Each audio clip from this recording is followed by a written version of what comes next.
Welcome back, ladies and gents. Still joining you on this morning's edition of The Breakfast Show, and as promised, we take a look at, of course, the latest talk of the hour and every hour in Egypt with the upcoming presidential elections in 23rd, 24th of May. Critical, historical presidential elections, first post-revolution for elections taking place in Egypt. 13 candidates are running for the presidential race. And to shed more light on the first presidential elections is our guest this morning in the studio, Dr. Noha Bakr, Professor of Political Science at the University in Cairo. Doctor, it's a pleasure. Thank you so much for joining us. It's my pleasure, and good morning to you and all your audience. Thank you, Doctor. Good morning, Dr. Bakr. Of course, we're going to talk about the upcoming elections, May 23rd and 24th. What are your expectations? 12 candidates now. One have withdrawn, right? Yes. Only one. My expectations is that the first very hopeful and very good sign is that for the first time we have all this enthusiasm and all Egyptians are going to elect and are keen on going out of their homes and electing for the first time among multiples, and also with the sincere hope that this will be a first step towards implementing the goals of our revolution. So this is what I see as a first step. The second expectation is that I believe that it will be organized. We will see an organized elections. We will see that similar to what we saw in the legislative system. I think everyone is keen on the success of these elections. My third expectation is regarding the outcome, and here I'm in a sort of dilemma. My really wish is whatever the outcome is, that we will all accept it. If it said the outcome is for Islamist president, I think that the liberals should accept it and be willing to accept it. If it's and vice versa, this should be the case. And I think that the acceptance will be our first step to go and looking for the future and implementing. We have a very challenging time in front of us on all levels, and I really hope that this will be the first step. Dr. Noha, from your tone of voice, I can see that you are more worried about the acceptance of the results of the elections. Hence, you're not very optimistic regarding what will happen after the president is elected. I'm not worried about the process of the elections, because we had this before in the legislative system and it went very well. The military council was able to organize the system very well, and people also have cooperated in the success. Right. I'm worried about the outcome, because because already there has been factions that were saying that if the outcome comes to be not up to what pleases them or what up to their expectations, they will go in the street and revolt. And I believe if we are sure and we know that there has been no fraud in the elections, we should all accept it. Otherwise, it will be a cycle that will never end of violence. And we're looking forward to stability, to building our country on democratic basis, and this needs that we all focus on the future. Right. Right, Dr. Bakr, in light of what's happening, among the candidates, we can see one that is very, very promising, a young man, and there are others who are good, and there are others with a history. There are others who are in the former regime and were rejected by most of the people, and they have violations that even they have complaints in court about people who are, those particular people who are running for the presidential race that I'm talking about. But for the coming phase that Egypt will witness, whom do you think is the most suitable person? A good one, patriotic young man with quite good achievements, this very short career, or someone who has history, or someone from the former regime who's already acquainted with the negativeness that we are witnessing right now? What do you think is the right thing that could be working the best way with Egypt? I think that the right person will be the person that the people will choose and will agree upon. The right person will be the person who believes that it's not a one-man show. It is a country of institutions. True that leadership makes all the difference. True that leadership gives an opportunity for everyone to rally behind. However, No country is run by a one man. There must be institutions, and institutions should be sincere in taking their stand and in working for what's best in Egypt. Not working for what's best to their background, their ideological background, or the political background they come from. We should work as a teamwork. In this transitional period, we've been seeing lots of clashes between institutions. We've been seeing institutions not willing to work together. But now it's time to look forward and for teamwork based on institutions. And the sooner we have our constitution, the better, in order to know what kind of system we're working on. And I hope that the constitution will have in its articles enough principles of checks and balances to empower the system as a whole and not one person. So it's not young, it's not old, it's not from the old system, it's not from the revolutionaries. It is the person who will be and the person who will be able to teamwork with all institutions and empower all institutions. We have enough of centralization of power in one hand, and it's now time to think differently. Indeed. Dr. Bakr, I want to ask you, how do you evaluate the presidential candidates or the people running for the upcoming elections? Do you think that people will vote for them based on maybe their character or their charisma, or vote for them based on their electoral program? Because we have heard the media has extensively dealt with their program and their characters, and we've seen a lot of debates, American-styled presidential campaigning happening. How do you evaluate this process that we're seeing? I think there is no one answer for that. It's a mixture, and it's all over the world a mixture.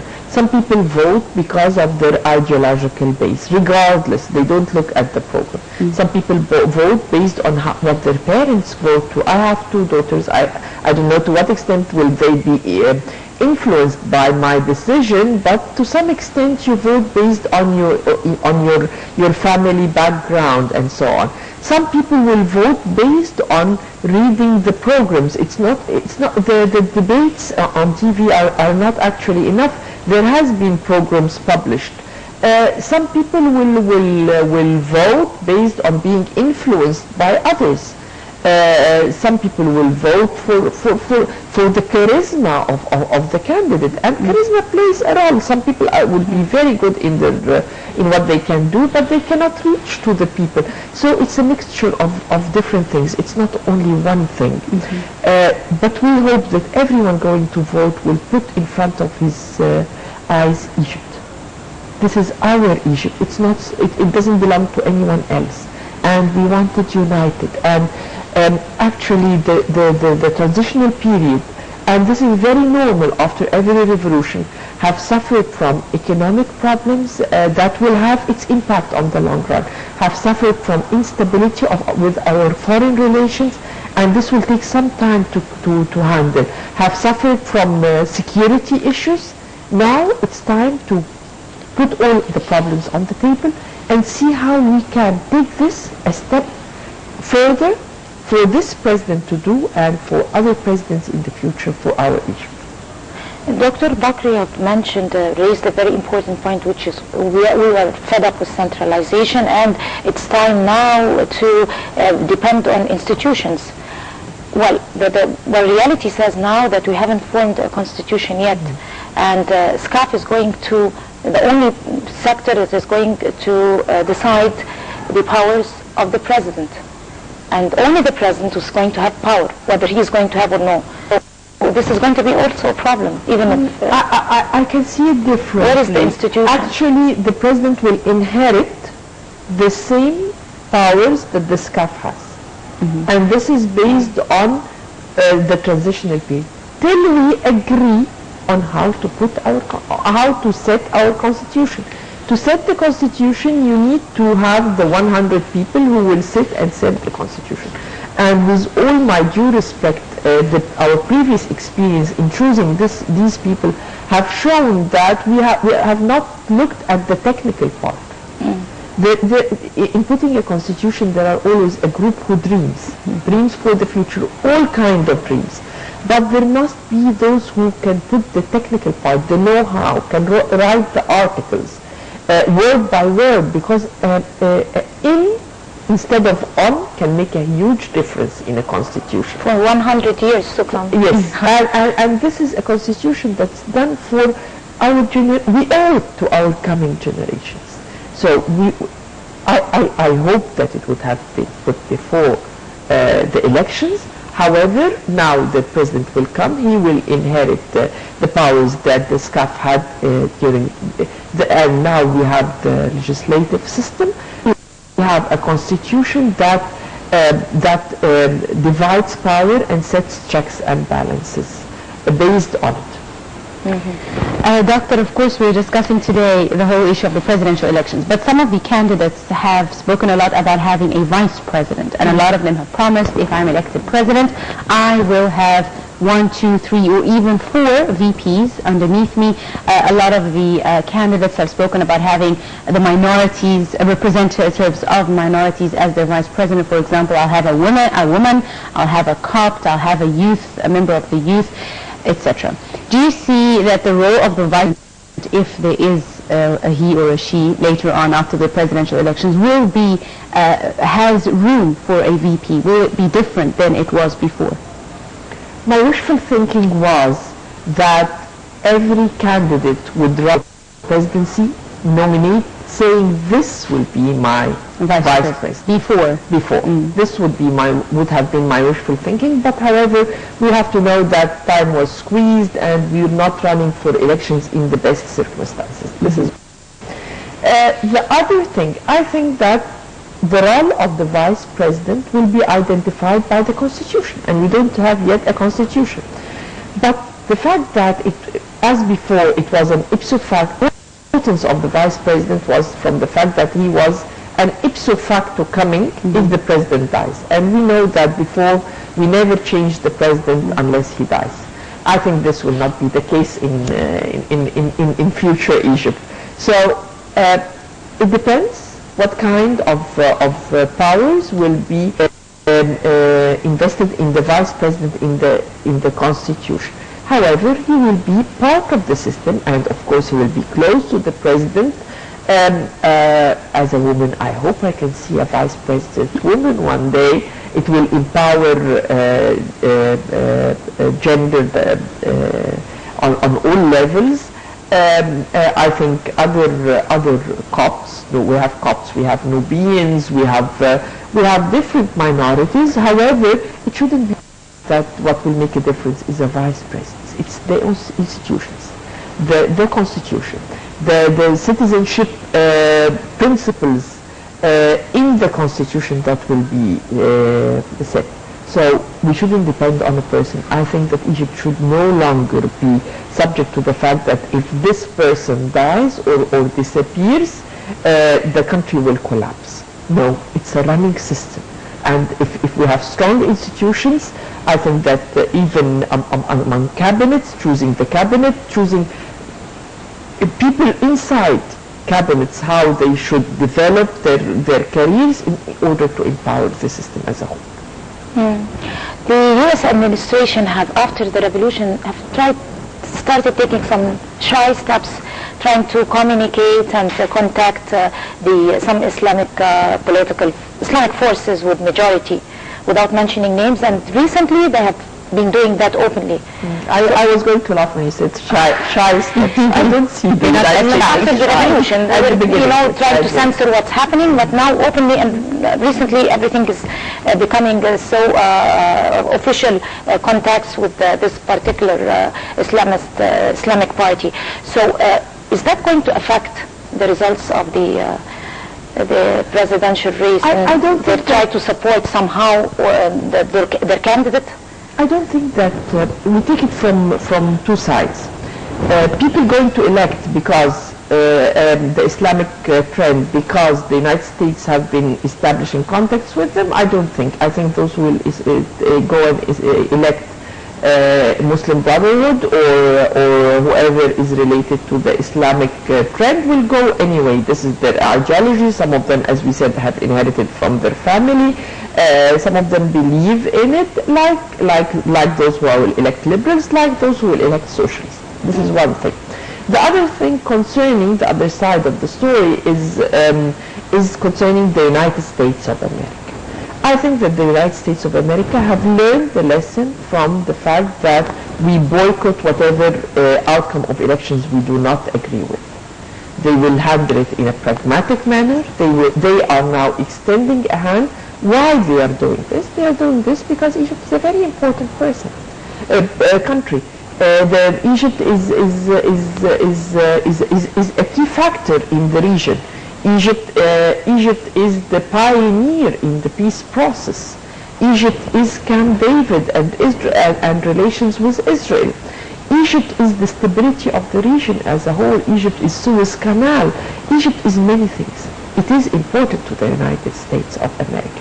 And that's why the United States of America is trying to say we will extend a hand to whoever, and these have been always the outcome of all the speeches given by influential figures in the United States. We will expect the outcome and we will cooperate with the United States. However, here it is subject also to whoever will win the elections to cooperate or not. But let's also that whoever will win the elections will work based on institutions and we will represent the whole outcome of foreign policy that the Egyptians as a whole would wish to see. Dr. Nuha, I want to also speak a bit about the financial aspect of the presidential election. I mean, I know there are rules and they've been said that you cannot spend more than 10 million Egyptian pounds, yet I am sure everyone has exceeded the amount and we have the country quite. How do you see presidential campaign? A lot of room candidates have been from other Arab countries. How do you? I think it sticks with the fund phase. We're infants of the we're still, so I've seen the nations for it. I haven't well to what they have checks and balances and how they finance. That I do the stakeholder know it's against rules that in countries like the United States America, no foreign country can to the candidate. We learn process of you can be an expert first time. It alone never done. I never went to I vote would count. Remember it later I stood 6 hours. 8:30 in the morning, I was asked and I did that happily because I felt there would have been a difference. And I'll do this in the presidential election, same as many people, whether they are influenced by a certain ideology with hopes for Egypt, but this is something good. Very good. Right, but like Angie said, she said that she was talking about the violations and not the violations that financing of the presidential race, but also there are the violations that took place during the legislative elections before. Those violations, do you think they are going to be repeated and that there are going to be more strict measures imposed in order not that they happen again? For example, using religious banners in rural areas or distributing goods and food to the needy people, which is not supposed to happen, but it's happening right now. Even in the in the media, you could see somewhere in some TV stations and on the internet. So who's going to regulate that? Well, I believe that already the fact that some of candidates have started their campaigns earlier than should be have been dealt with, and I believe that yes, there will be violations. We've seen candidates campaigning even on the day during the legislative system. We've seen candidates using children. We've seen candidates using religious slogans. There will be violations. We're learning. It's a process of learning. And you know, when will the violation stop? When it has no impact on people. Right. When I go to give someone a box or a bag of meat and he tells me no, this will happen only when there is a strong welfare system, when people are aware of how important their vote is, when Egypt has no illiteracy, when this will take time. We are so, we are in a rush.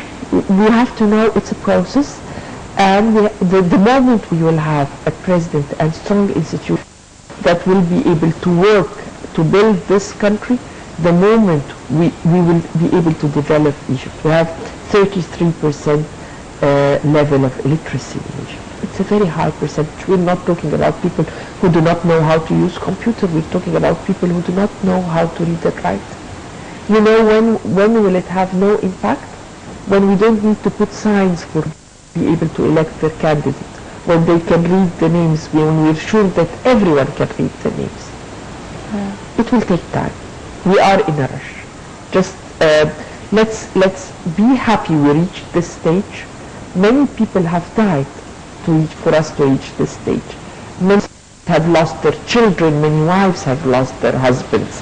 For us to be able, for Egypt to be able to go and for Egyptians to elect their president. We're very grateful to them, and it's now that everyone will take a step and go and elect and accept whatever they ask. Very well said indeed, Dr. Nuha Bakr. It's been an absolute pleasure. Thank you so much, ma'am, for joining us this morning on The Breakfast Show. It's always a pleasure to be on Nile TV and to be with you. Thank you very much. And right now, it's the temple of Queen Hatshepsut in the West Bank of Luxor manifests the greatness of its owner and the intelligent architect who designed it. Let's tour around the temple and find out more secrets about its construction in the following feature by our colleague Dina Yunus.